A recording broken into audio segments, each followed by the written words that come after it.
This episode of The Sportsman's Empire is brought to you by Interstate Batteries. Since 1952, Interstate Batteries has been evoking compassion and a trustworthy spirit into the surrounding communities. Interstate Batteries is a mission-driven company fueled by purpose and guided by their values. If you need help locating a specific battery, stop into your local Interstate Batteries retail store and speak with a battery specialist. They even offer cell phone repairs.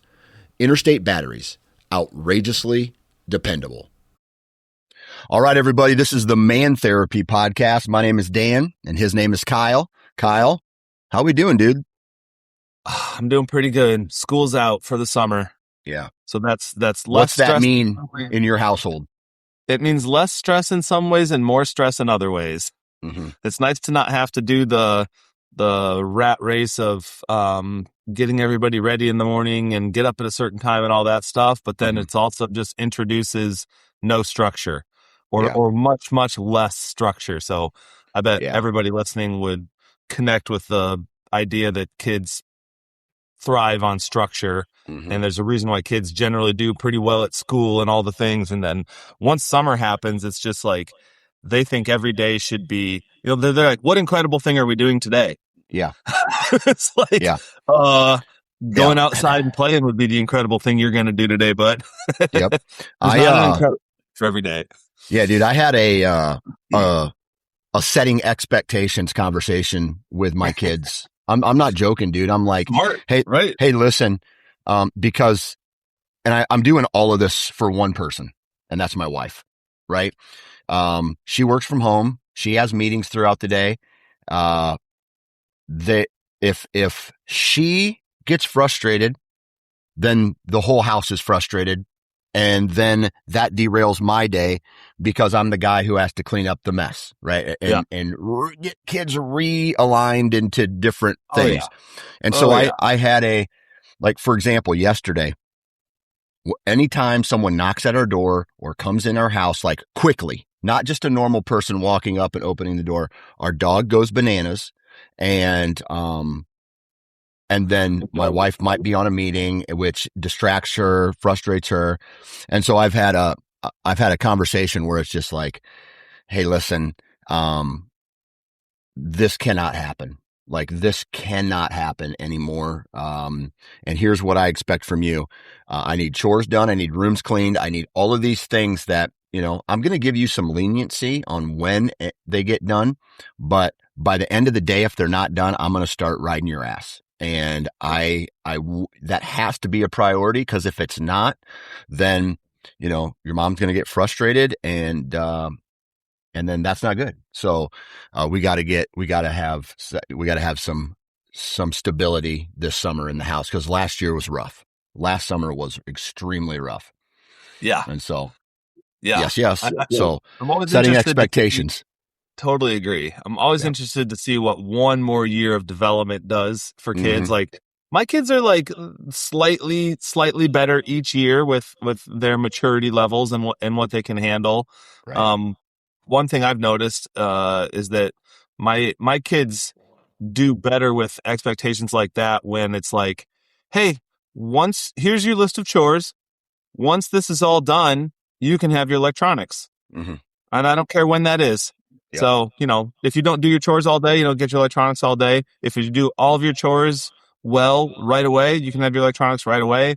That's the thing that I do in my house is get all this stuff done, then you can have your electronics. Don't even ask me until it's all done. And then, get a little pushback at first where they beg, but like pretty quickly they just run and do all their shit, and then they come and get their electronics. Yeah. Yeah. And we had even this scenario yesterday, first day of summer, by the way, first day of summer. I go outside to my oldest boy, no shirt on. I'm like, hey, dude, you play outside, you're going to get sunburnt. Oh, I'll be all right, Dad. I don't burn. I'm like, who the fuck told you that, dude? Like, who told you that? That's the stupidest thing. Now, what's he doing? He's downstairs right now, complaining of his skin being, my sunburn hurts. I'm like, hey, listen, I've been on this planet for 45 years. I know something. Yeah. Maybe listen to the guy who's been sunburnt before. But like you said on the last episode, It takes burning your finger on the stove to understand that the stove is hot, right? And so, yeah. I guess it's a lesson. So, yeah, you should just there's go that. downstairs right now and whisper in his ear, never forget this. Yeah. Never That's forget funny. this feeling. That's funny. This is sunburn. Right. Okay. Summertime, lots to juggle in summertime. But I want to talk about a current event that's happened in my life that I want to vent essentially to this. A little bit of it has to do with who I am and what I talk about and what I enjoy doing in my life and how that kind of transfers over to my business. And then also just like the culture of what we as Americans accept. It just blows my mind. Okay. And so, recently I've been like, for those of you, let's say I'm going to guess because I launched this on the Sportsman's Empire podcast network, which is heavily hunting and outdoors related. But there's also people out there that probably find this or listen to this who are not outdoorsmen or don't hunt or fish. And if you do, welcome, right? But what I'm getting at is I talk about hunting, I talk about fishing, and in that category, sometimes we talk about firearms. Okay. For those of you who don't know, we use firearms to shoot animals so that we can hunt them, get their meat, eat their meat, whatever, And so I have had my YouTube channel taken down and I appealed it. And then my appeal came back this morning and my YouTube channel that I have had for, I don't even know how many years, I would say almost 10 now, has now been taken down because of me talking about, or not necessarily me, but the people who are on my network. This was the network feed, talking about how they use firearms when they hunt, how they talk about hunting and things like that. And YouTube said, nope, don't care about anything. And it's an axe and I'm done. And that YouTube channel is now, I'm going to guess, permanently banned. Wow. So that's sixth, and it's all happened recently too. Right. So all of the content that was on there 5 years ago just now started getting flagged. And so it would get flagged. And then I would be like, hey, listen. So I deleted a whole bunch of content. I deleted the connection to the RSS feed, everything to prevent it from happening. But what no one told me or no one shares is you have to go back and delete all of the individual videos. Cause I thought you delete the RSS feed coming into it. That would fix the problem. Nope. All the individuals. So I had to guess from 5 to 10 years of this, what videos I was going through and having to talk about guns and firearms and things like that. And it would so I took down a whole bunch of stuff and they would go back and find the ones that I would miss and flag them and then let it expire and then flag it another one and then let it expire and flag another one to the point where it's just like the only thing I could have possibly done was take down all of my content and start fresh again. And I didn't feel like doing that. And so, dude, it just really, here's what frustrates me. Gun owners get a bad rap in this culture, this North American culture that we live in. Hunters get a bad rap for what they do. But just like all people, we're mostly good people, dude.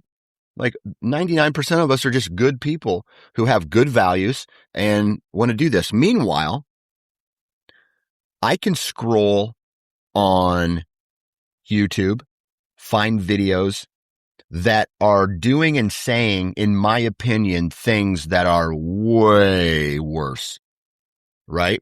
When you can have pretty much pornography on YouTube. I mean, just look at any rap video that's on YouTube. And I love rap music, but look at the videos. Look how they portray women. Look what the LGBTQ, LMNOP people can get away with on there. And I don't even give a shit really about what they're doing. But the stuff that all these other people are, it's accepted. And now because I decide to have an quote unquote alternative lifestyle like all these other people do, and it's in no way, shape or form a non-violent thing. Now I'm done. Wow. And so that's the frustrating part is I get my values judged. Meanwhile, all these other people who are doing way crazier things than me are not getting their quote unquote judgment, or the algorithm isn't picking up what they're doing. So. Right. What is the message that they give you? Like flagged for this reason, Violating community guidelines. Yeah. Then you click on it and it says firearms, and it'll give you a time frame of when it was talked about. And and then you click on it and it will say something about like, I was using, I took my boy, one of them was this. I took my son out to go hunt. I put the gun on his lap and, no, actually here's what it was. One of the first ones I got was, after school, me and my friends, we would keep our guns in the principal's office, right? So they would talk, like even me right now talking about this on this podcast, I could potentially get flagged for this conversation right now. Yeah. On a podcast where we are talking of nothing to do with any type of violence against a group of people, just about an inanimate object, right? So this guy's talking about how before school, his principal was like, hey, don't leave them in your car. Bring them into my office where I know it's safe. And I'll just keep them in my office where they're locked. And then after school, he would hand them back out. And the next thing you know, it's like, these guys are going hunting out in some field somewhere. And that's what was acceptable all these years ago. And so he was telling a story. You know what I mean? And now, I don't know, and that got flagged. And then another one was a guy talking about how he likes to reload his own ammunition. Like even me saying these words, I know I'm probably going to get flagged for them, which I don't know, dude. I don't know. So that's that's what's frustrating me, today. And it's just like, which kind of is going to transfer into what I really want to talk about today.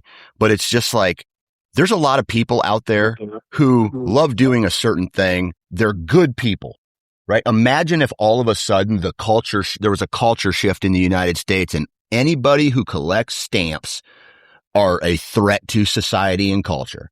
Right. You know what I mean? And then these people get ostracized for collecting stamps or whatever. Enter all of it. It's just, I don't know, man. Right. I'm just. No, it's, I don't expect you to necessarily know the answer to this question, but I wonder if it's, is it a YouTube algorithm that's going through and listening for certain 100%. words? So it's not a person sitting there. So like basically YouTube just has this policy.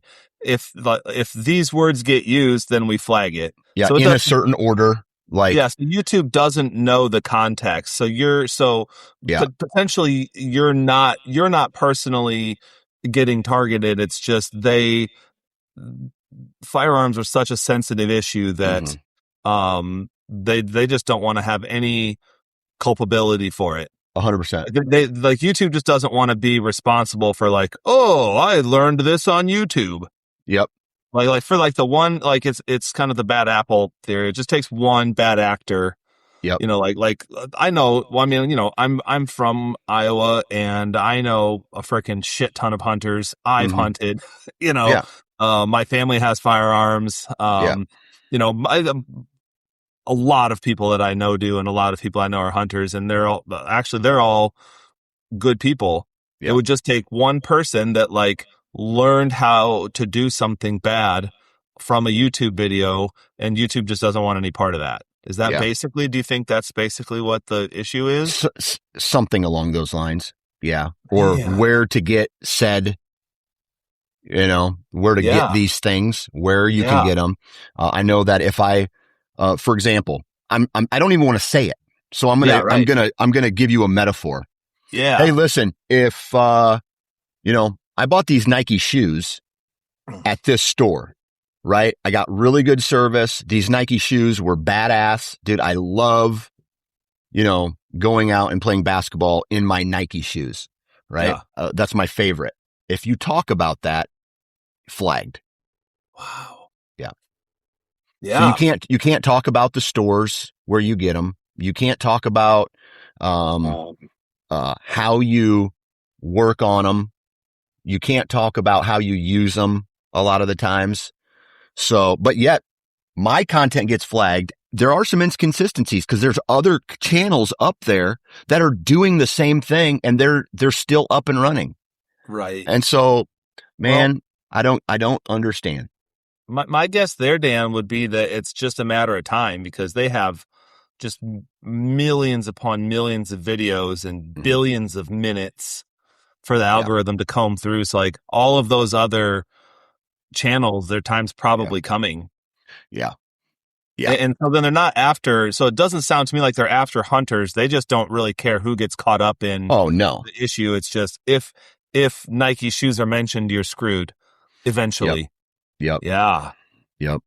Yeah. So it is affecting you personally, but you also are taking it personally that like they're targeting you and your lifestyle, which it doesn't actually sound to me like that's true that they're targeting your lifestyle or your life choices like that. It sounds like this country has a big issue with Nike shoes and and YouTube just doesn't want anyone to ever be able to come back and say, oh, I learned about Nike shoes on here. And so they're just blanket statement, like trying to scrub all that off. And you're getting caught up in it. Yeah, I would say that it is a personal, it is, because if it wasn't, dude, we have bad apples in every category, including stamp collectors who probably lie, cheat, and steal to get ahead in whatever it is that they're trying to accomplish, right?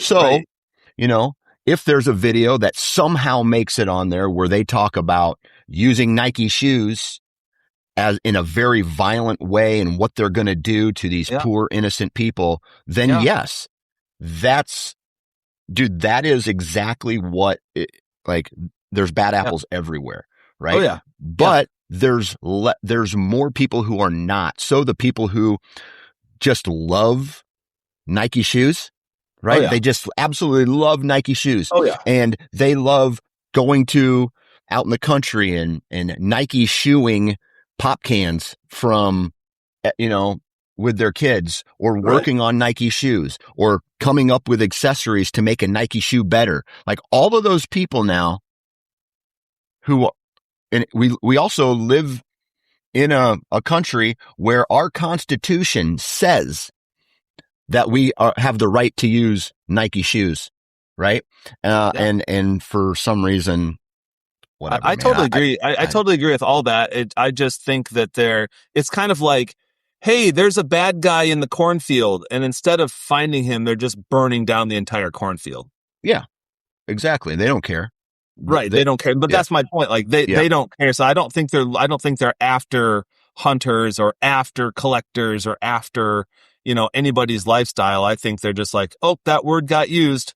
Boom, done. And whoever, if a stamp collector says it, boom, done. Well, I get that. But how often are firearms being mentioned in a stamp collector's YouTube channel? They're not, right? You're totally right there that you and people like you are much more likely to get flagged for it. I'm just saying I don't think that they're out for you or people like you.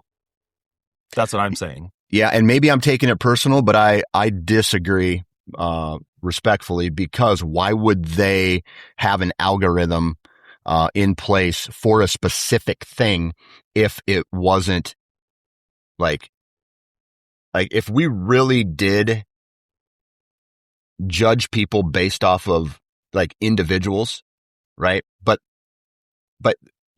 I mean, it's like the news, right? Like let's be completely honest here. Mm-hmm. How many quote unquote mass shootings are there every day in America? Right? Yeah. There's not a ton, right? Yeah. But the news outlet gets a hold of it and says mass shooting, mass shooting, mass shooting. But statistically, if we're going to look at statistics, it's low. It's low. Okay. Right. But what do? They have to find a way to appease people who are not educated, essentially, or whatever it is that they do. And then they have to say, oh man, yeah, here at YouTube, we are taking these steps to prevent that from happening. And if you fall under this blanket, we don't care. Yeah. Meanwhile, there's a whole bunch of content on there in different categories about how individuals can potentially harm themselves. Right? Because some influencer who doesn't know shit about dieting or maybe wants to take a certain drug or hormone or something like that to change who you are, and then they're also responsible for that. So, but those things aren't getting flagged, right? Like, I know, right? Yeah, my mind instantly went to like, I see like videos of street fights and people teaching fighting techniques, even with weapons and like boxing and MMA. And like I one thing I do sometimes is watch airsoft videos. Yep. Like that stuff's really fun to watch too. Like there's all kinds of violence on YouTube for sure. And actually, I mean, it'd be interesting to see a breakdown of like what gets watched, what's most popular on YouTube. I would guess that violence is actually a pretty popular. Oh, absolutely. Generally speaking, because people are just all negative themed things get higher views, dude. If I put a video out there and my video was about you and I said, hey, dude, I just want to let everybody know Kyle is one of the nicest guys in Swisher. Here's why. As opposed to, hey, Swisher, watch out for Kyle. Here are the reasons I don't like him. That second video is getting way more views. Anything negative is just, and that's where the algorithm, that's where all the algorithms are focused on. Dude, it's like negative content. And so totally. And yet we all sit here and use it, dude. Every day. Well, shoot, man. So tell me, because I'm naive to this, like how does that affect you that all of that's taken down? I mean, it obviously sucks, and you obviously have created a lot of content for like people to learn from and be exposed to and be entertained by. How else does it affect you personally and also like as a business person? Does it affect your business? Okay. So here's what I'm going to say about that. When it comes to my business, because of what is going on and hunting, I have never tried to monetize anything social media or anything YouTube because of this specific reason. Imagine me getting a check from someone where in my contract, I said, I'm going to provide this service from you or for you on my YouTube channel. My YouTube channel gets taken down and the people are like, hey, we noticed your YouTube channel got taken down. And I go, yeah, it got taken down. Well, we want our money back. And maybe I have invested that money already into the business or I've spent it or whatever the case is. Now I have to find a way to pay him back because I didn't fulfill a contract. And so that's why I have never, since I've been doing this, I have ever done anything social media wise that have been involved in my contracts, because I know that anytime you talk about hunting or anytime you talk about firearms, that stuff is getting way less exposure, and maybe even not being shown at all Oh, in the algorithm. You know what I I mean? see. So I can Yeah. post it, but Instagram goes, "Oh, thanks for posting, but we're not going to show this to anybody." Yeah. Yeah. You bring something in that's like shiny and pretty, and they're like, oh, cool. Thanks for bringing that in. They just to go put it in the back room Yeah, under exactly. a And table. that's about their algorithm. It has nothing to do with the quality of the content or whether or not it's safe, or it's just like anytime these things are shown or mentioned. Dude, several years ago, I posted a sunset. This is no joke. I posted a sunset when I was out in South Dakota, mule deer hunting. Beautiful sunset. Posted it.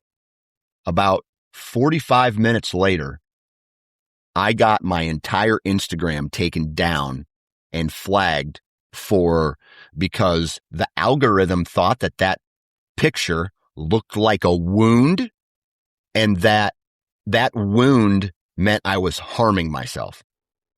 Wow. So the algorithm picked it up and was like, and then they sent me a message saying, if you feel like harming yourself, please, here's a suicide prevention telephone number. Wow. And just from posting a picture of a sunset, even the caption was like, you don't get this, sitting on your couch or something like that. And got taken down. Now, my YouTube or all that stuff gets taken down. That's going to have an impact on my life, right? Like, that's how I promote all my podcast stuff. That's where I talk, like I tell people about my podcast and what I'm doing and new and things like that. So that gets taken down. That's a big deal. That could cripple me from an income standpoint. Mm-hmm. But that's what I've decided to do with my life. Right. And so I don't know, man. It gets really frustrating, especially when you're not doing anything wrong. Oh yeah, absolutely. It's just it's not a very sophisticated algorithm that's checking for this. They're really just like, hey, these words in this order, and you're done. And you could be actually like the world's biggest advocate against violence, and so you're naturally talking about these things and telling people not to do X, Y, and Z, and you could get your stuff taken down. Yeah. Yeah. Wow. Meanwhile, they can show a video of a security camera caught on tape of a drive-by shooting or a homicide, or a guy walks into a location and pulls out his Nike shoe and starts hooping people. You know what I mean? Right. And so I'm just whatever. Yeah. I just get really frustrated with it. And, but I also know that there's not much I can do because I've gone through the appeal process. The other thing is the appeal process is an email to an inbox that is checked by people in a data center somewhere in a different country who, based off of their replies to me, do not, English is probably their second language. And so because there's probably thousands and thousands of emails that go into this inbox in a day, and it's a copy and pasted statement back to me saying, hey, listen, we have reviewed this and we still think that it's copy and pasted. I've had it for all of my things, all of it. And so, wow, is what it is, dude. You're rightfully frustrated. That really sucks. Yep. But it's also, I can't, someone right now could be listening to this. Hey, you chose this. You chose to do this thing. And I can't blame them for thinking that either. So, there's that, dude. What are the other, like YouTube isn't the only tube. Like, are there other popular outlets for hunters? So there's been people who have tried to create that, right? Yeah. But they do not have any way, shape, or form the reach that YouTube has. Okay. Well, yeah. So they go there, they invest in it, they put their content there, but YouTube is a one-stop shop. I don't just like hunting. I like watching videos of fat people fall too, right? And so like, I don't want to have to go to 5 different things to watch videos. I want to go to one place. And that's exactly what YouTube is. So they are a powerhouse, and they're so big that if 1,000 people a day get kicked off of their platform, it doesn't mean anything to them. Yeah. Right? It doesn't mean anything to them. Yeah. So, yeah. Yep. Wow. Yep. Frustrating. Yep. So, there's that, dude. I want to talk about a couple things here real quick, when we get into this. How does Kyle value himself? How do you put a value on who you are as a person? Mm-hmm. Maybe even talk about the 2 big ones, the husband and the father. Mm-hmm. Okay. How do I value myself?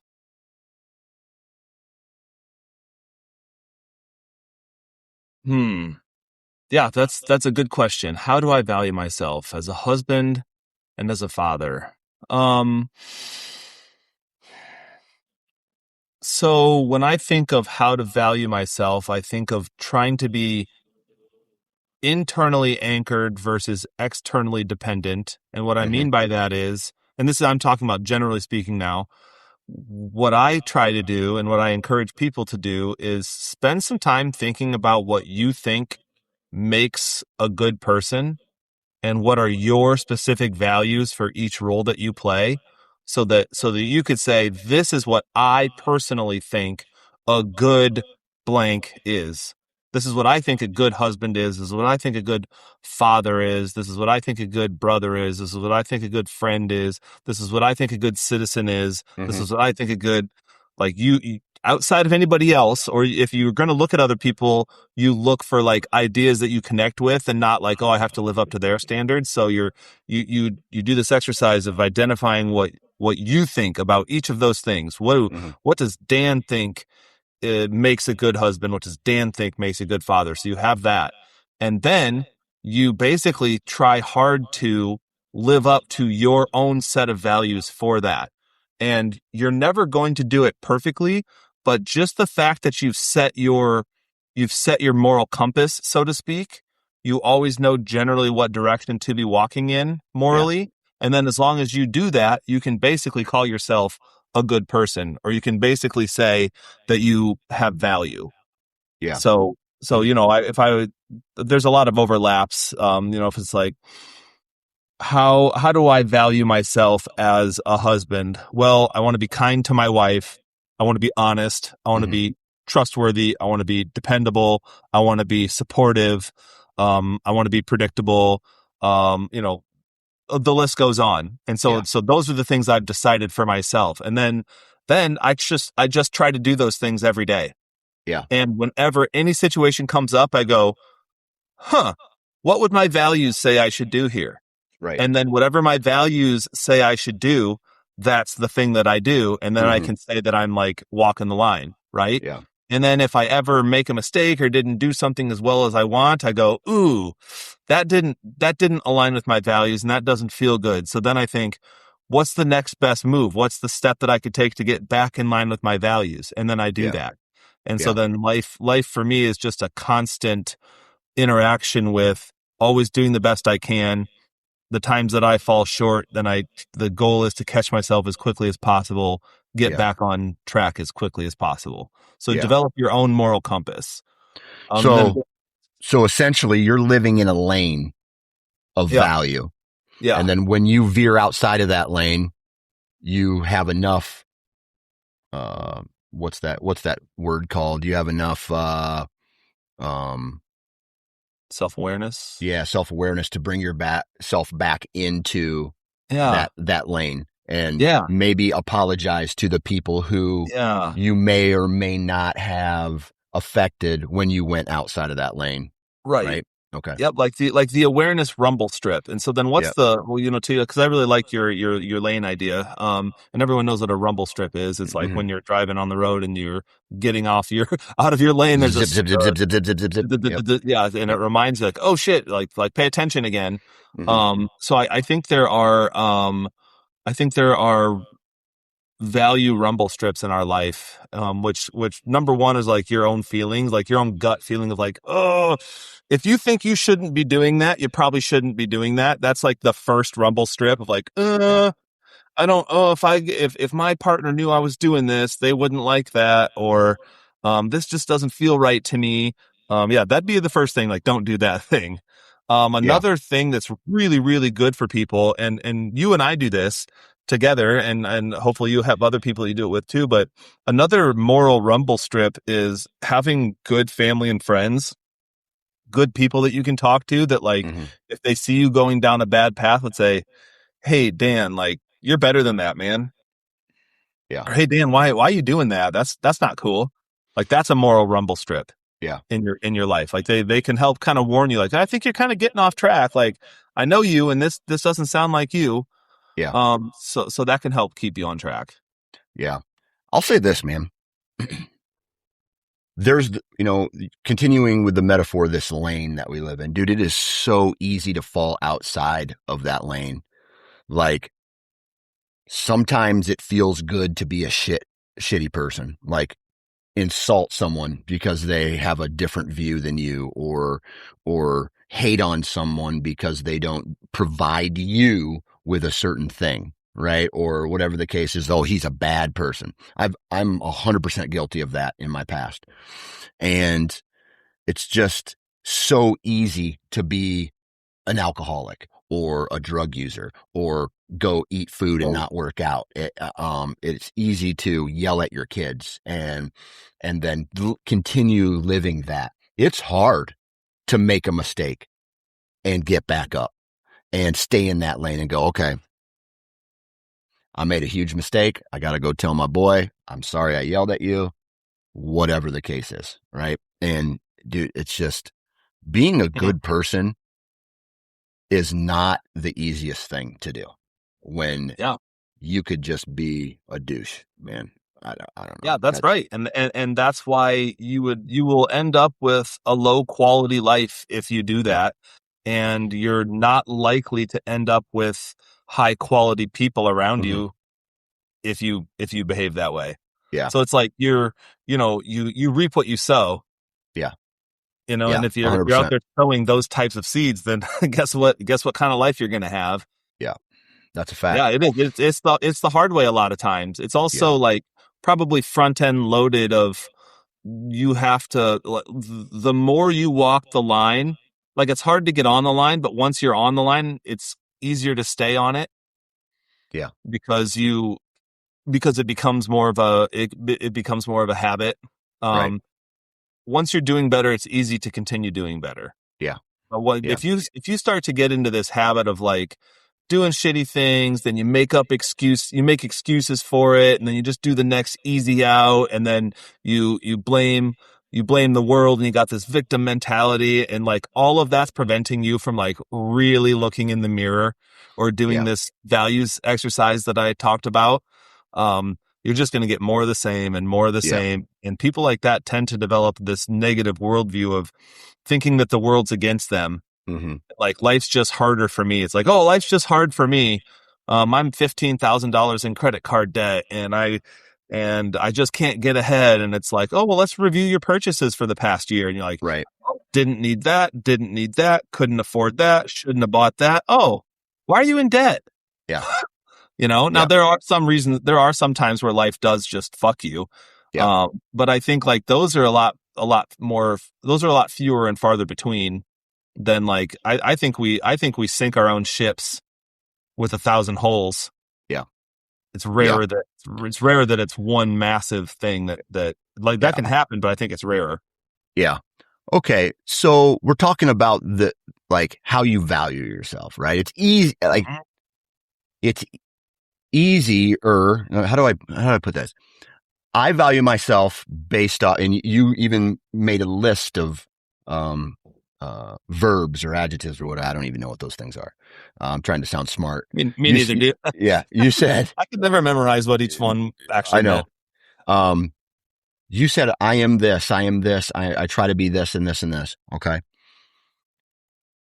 What about how, and like you can say, I'm a good dad. Like, I feel like I'm a good dad. I feel like I'm a good husband. I feel like I'm a good friend. I feel like all of these things, I'm a good enter in whatever label you give yourself. But then you have another person out there who you're in a relationship with. And I want to be, I just want to use kids for my first example here. And that would be my dad is only a good dad because he lets me have ice cream and lets me stay up late and he lets me play video games all day long. Yeah. And that is how you get into a rut there. And then let's say you start to take that away and, oh, now my dad is mean and he's mad and he takes away my devices and things like that. How do you balance what value you give yourself versus the value that other people give you? Oh yeah. I mean, that's like, to me, that's like the $1 million question, right? The interaction between how we value ourselves and how others value us. I really think the first thing we have to do is like I said, identify for ourselves. If you don't set your own anchor before getting exposed to other people or before taking in input from other people, I think you're much more likely to be influenced by people who are biased. Right. I do think it's a good idea to like pay attention to people that you respect and like emulate them and like have identify your values and have a really good explanation for why those are your values. Mm-hmm. Then it would take a lot for someone else to talk you out of it, right? Yeah. Now that being said, like we do care, like you do care what your wife thinks of you. So you do have to, and you do care what your kids think about you. Yeah. So another part of your value would likely be, I'm willing to hear feedback from others and consider it. Yeah. And then another way that it interacts with like the kind of moral rumble strip that we were talking about is if you're ever not sure, that's where it's really good to have a good support system where you can bounce ideas off of other people that you trust, that you think are level-headed. Then there's this idea that you were just talking about, which is called competing values. So like this one's really tricky because a competing values happens when you have one value, which is I want my kids to be healthy.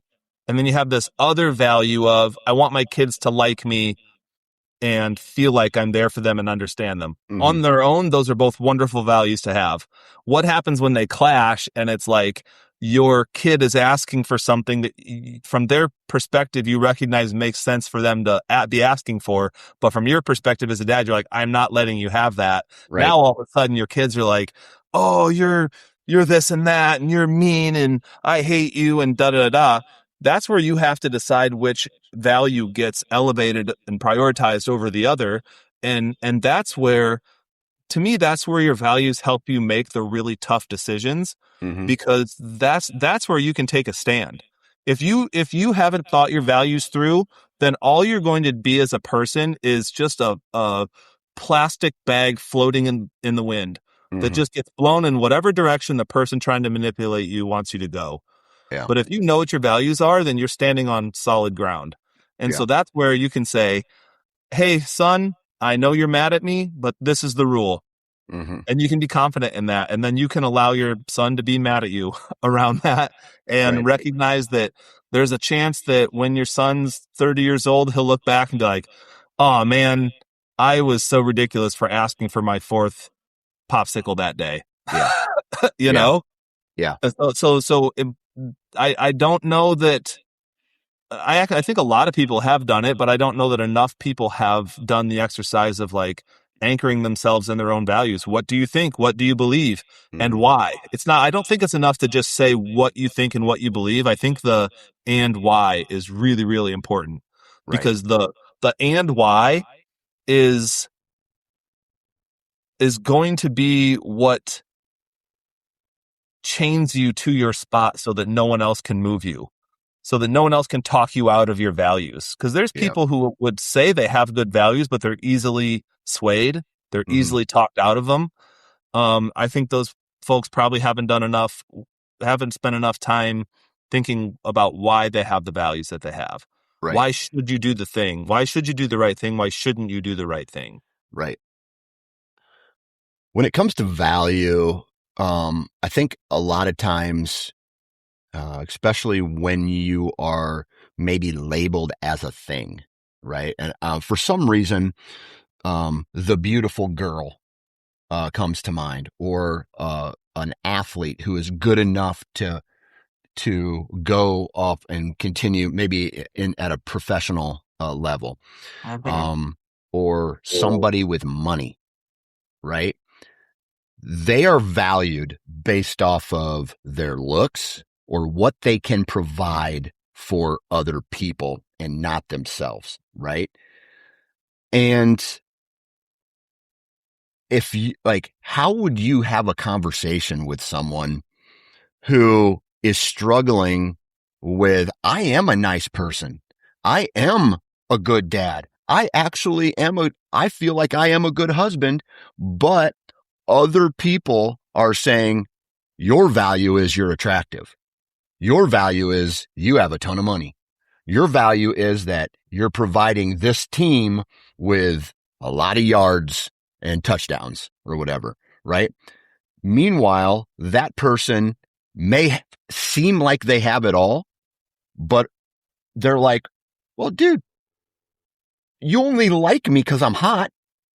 Like, I'm actually smart. I'm actually kind. I would actually be a good mother, or I'm actually a guy who, is going to be a great dad someday, or, I go to church, or and then you keep listing all of these things. Right.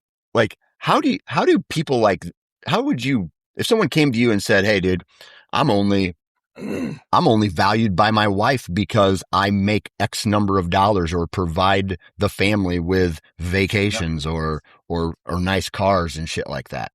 Yeah. How do you have a conversation to people like that? Yeah, absolutely, man. I think it's a good question. Well, first of all, I think you are smart, kind, and I think you would be a great mother. Okay. Yeah. Um, I think that one of the best things that we can do there is be a realist and take really good mental and emotional stock of the situation. And you still, the cool thing about values is that it always boils back down to your values. Mm-hmm. And so it might help you make some big decisions or know what to do if you think you're just being used, Yeah. you know? Yeah. So like an athlete, for example, could choose to only an athlete with other talents could choose to like only exploit their athletic talent and be in toxic situations that aren't good for them, Mm-hmm. or they could say, just because I'm athletic doesn't mean I have to be an athlete. Yeah. Or an athlete could let's say that an athlete is trying to be a professional athlete, and they have a chance to have a much bigger contract and go with a total slimy piece of shit agent, or go with like the more reputable agent, but their contract's not going to be as big. That's where that's a tough decision. Mm-hmm. But that's where another cool thing about your values is the moral compass that it is helps you look at yourself in the mirror at the end of the day, helps you Yeah. sleep at night. Yeah. You might have to make some hard decisions like, hey, I'm going to go with this agent because they're a good person and that's who I want to be affiliated with. And yeah, my contract might not be as big. Yeah. And that's just true. You might, if you're dating someone and you start to get the sense that they only like you because of your physical attractiveness, and you don't find that they value you in other ways, and you've brought it up and you've tried to address it and nothing changed, then you might have to make the difficult decision to walk away. Yeah.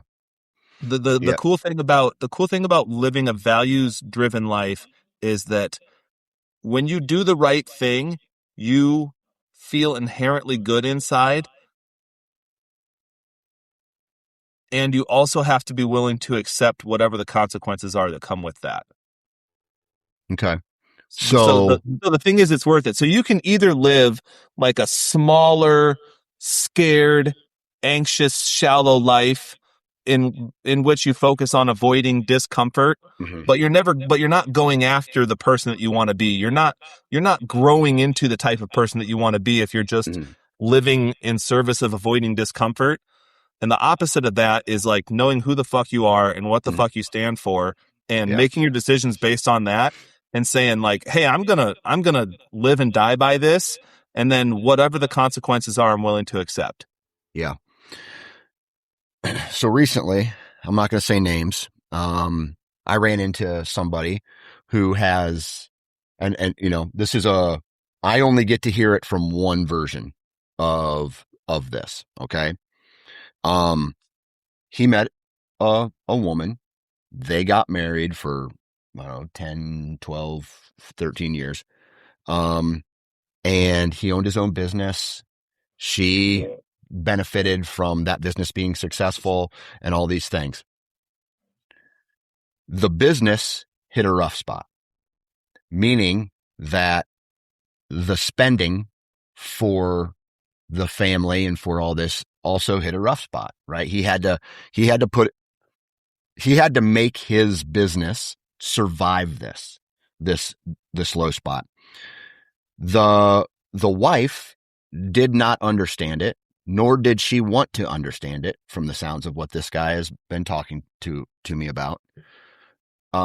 And he has started to realize, well, long story short, she's asked for divorce because like the vacation slowed down. The new car every however many years slowed down. And he was only valued for what he was providing as far as possessions, vacations, and things like that. And so now this person is feeling down on themselves because all of a sudden he's just like, oh, dude, you're only good if you're providing these things to me. Yeah. But when those things were being provided, that person was like, oh, I love this. I love you. You're awesome. And then boom, it slows down. And now it's like, I'm out. Right. What kind of conversation would you have with someone like that where you think that the person that you have loves you wholeheartedly, and then all of a sudden you start to find out that that's not true, and it's only because of the possessions and vacations you provided them even for that many years, dude? Yeah. Oh yeah. Absolutely. Um to me, I try to really always lean hard into being a realist as much as possible. Mm-hmm. Um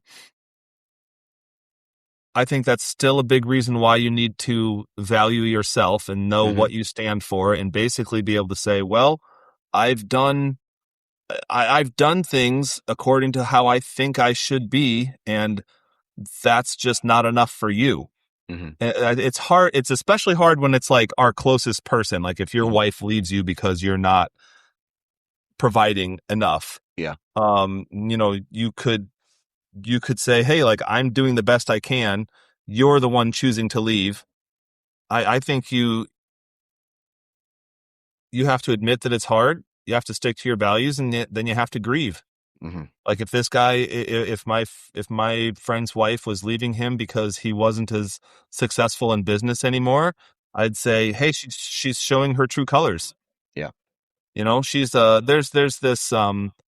there's this book by Mel Robbins. It's called Let Them, or the Let Them Theory, and the general gist of it. There's like a number of key points, but the gist of it is, if you have to force someone or coerce them to stay with you, then they don't really want to be with you, Right. So Yeah. you have to be willing to let somebody walk away, Mm-hmm. and then you have to be strong enough to grieve it. And I'm not saying like don't try to work on it. I'm Yeah. saying after you like, okay, we've got a good relationship, everything's cool, awesome, that's easy. Things start to get rocky. Uh-oh. ooh, things are starting to slide. Hey, let's work on this together and Mm-hmm. see if you can. If you can work on it and things get better, then hey, cool, your relationship might even end up being stronger than it was before Right. because you've gone through some stuff together. But if you Yeah. try hard to work on it and the other person isn't interested in that, or like everybody does try and it really doesn't work out, then you actually kind of have to let the other person walk away because they're voting with their behaviors. Mm-hmm. You know, like you don't want to have somebody in your life only because you've trapped them. You don't want to have somebody in your life only because you've fenced them in. Right. So I think you have to be a realist and basically say, hey, I actually think that I did everything pretty well. It was that person's choice to leave. Yeah. So it's Yeah. like, what would you have done differently? You know, if there are some things that you would have done differently, then you take that as a lesson, Mm-hmm. but you wouldn't throw yourself under the bus, so to speak. You know, it's like I worked really hard to get this business going, and it was going really well. And due to this weird shift in the market, like things slowed down and da da da. Well, that's not your fault. So then it's like, well, what could I have done though? Well, maybe I could have done more research. I could have been more responsive. I could have da da da. Yep. Yeah, fair enough. But I think Yeah. be a realist about it, generally speaking. Yeah. But I think a person res- who actively, like their entire lives, tries really hard to purposefully respect themselves, I think they're going to be better positioned to take a major blow than somebody that hasn't done the work to respect themselves. Yeah. So like divorce, let's say that divorce sucks for everyone. Yep. Divorce is probably going to suck worse for somebody who is left with nothing internally versus somebody who all along has been in touch with who they are and why they value themselves. Does that make Yeah. sense? It does. Yeah, it does. Yeah, it's uh especially when someone does like a 360 turn on, or a 180 turn on you, or if all of a sudden you maybe suspect a certain thing, but then that person maybe comes out and just blatantly tells you what your value is. Like, I want more of this. I want more. I want a bigger house. I want a fancier Yeah. car. And if you can't provide Yeah. that to me, well, sorry. I'm just gonna let me ask you a question from a professional standpoint here. How often do people sit in a state of unhappiness before they seek having a tough conversation or leaving a toxic relationship, or I don't know, getting out of whatever it is that is causing them the negative energy? Do you happen to like know anything about that? Yeah, I think it's really, really common for people to sit in shitty situations for a really long Mm-hmm. time. Um, because they're afraid to have those hard conversations. Mm-hmm. Also because they don't have the skills to have those hard conversations. It was never role modeled for them. Yeah. Um, or they're afraid of confrontation for whatever reason, Mm-hmm. or and the reason for being afraid of confrontation might be well founded. Like if you're a hothead and I have something important that I need to talk to you about, I'm going to be scared to bring it up to you. And Yeah. that might not be my fault. That might be your fault. Mm-hmm. But if you're not a hothead and I'm afraid to bring things up to you, then the onus lies with me. Yeah. Yeah. Okay. It's this is where conflict, like maybe it's conflict, maybe it's one person saying, "Oh man, look at all these, you know, I wish my wife did this, or I wish my husband did this, or and you never have the conversation with them. And then what you do is you put a label on them because they're not providing you, whether it's emotional support or possession or something. And what you're doing is you're taking outside influence like social media or um, a family that has a income that is much greater than yours. And then you Mm-hmm. start to compare your life to theirs. And then you hold the person accountable for that, like, Yeah. you know what I mean? Like, Oh so yeah. you're being influenced by Up with the Joneses, outside. big time. Yeah, I keep keeping up with the Joneses. And because now that's gonna cause huge conflict in your life, especially like, let's not kid ourselves. The married life, right? Yeah. Um, and maybe it's a man going, hey, I need to have this truck because this truck is what all these other people have. I know I can't afford it. It's going to stretch, but I'm going to get it anyway. Or these golf clubs because I got to have it. Or it could be the other Yeah. way too. You know, like, hey, I want to go on vacations, or hey, I need to, I want a bigger house. This house is not good for me anymore, or things like that. And so this thought of comparing your life to other people's lives is absolutely ridiculous. Yeah. It's ridiculous, and it's only going to cause problems, right?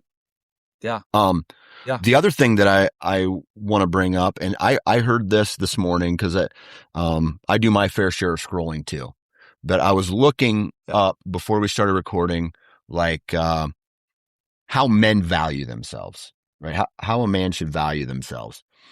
And if your main focus is always trying to make other people happy, well, you're not ever going to be truly happy yourself, right? And that's not for a man thing. That's just a person thing, right? Mm-hmm. If you need other people to make you happy, there's issues there big time, Yeah. right? That's called being externally anchored or Yeah. externally dependent instead of internally, like we were Yep. talking about.